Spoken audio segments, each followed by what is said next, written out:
ইনকিলাব মঞ্চের প্রধান মুখপাত্র শরীফ ওসমান হাদী হত্যাকাণ্ডের সঙ্গে জড়িতদের দ্রুত গ্রেফতার ও সর্বোচ্চ শাস্তির দাবিতে ফরিদপুরের আলফাডাঙ্গায় বিক্ষোভ মিছিল ও প্রতিবাদ সমাবেশ অনুষ্ঠিত হয়েছে।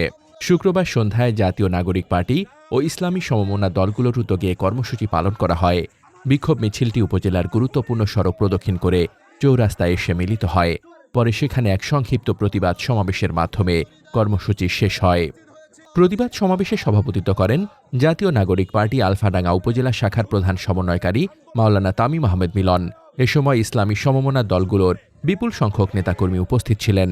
সমাবেশে বক্তব্য রাখেন বাংলাদেশ জামায়াতে ইসলামী আলফাডাঙ্গা উপজেলা শাখার সেক্রেটারি এস.এম. হাফিজুর রহমান, ইসলামিক শাসনতন্ত্র আন্দোলন আলফাডাঙ্গা উপজেলা শাখার সভাপতি মাওলানা শরীফুল ইসলাম, বাংলাদেশ খেলাফত মজলিস আলফাডাঙ্গা উপজেলা শাখার সভাপতি মুফতি ইবাদত হোসেন, এছাড়াও জমিয়তে ইসলামের স্থানীয় নেতৃবৃন্দ বক্তব্য প্রদান করেন।